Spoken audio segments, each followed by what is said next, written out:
Welcome to Penrose Learning, where we make understanding easy.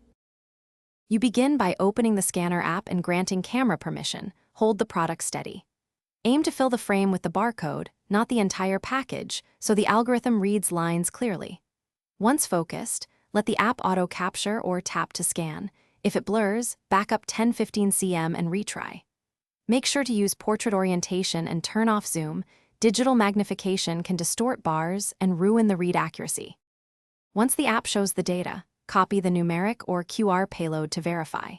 Use the displayed type, UPC, EAN, QR, GS1, to choose the right lookup method. Different formats carry different metadata. Search the code against the brand's official catalog or enter the GS1 company prefix to confirm manufacturer.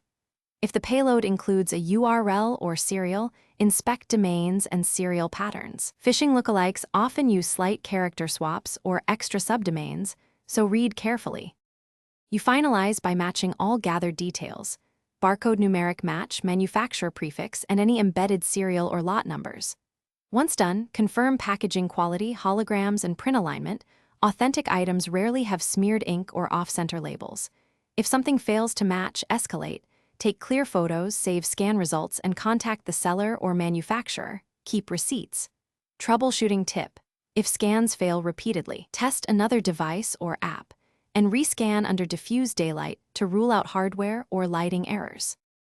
Thanks for watching. If this was helpful, leave a like and consider subscribing. See you next time.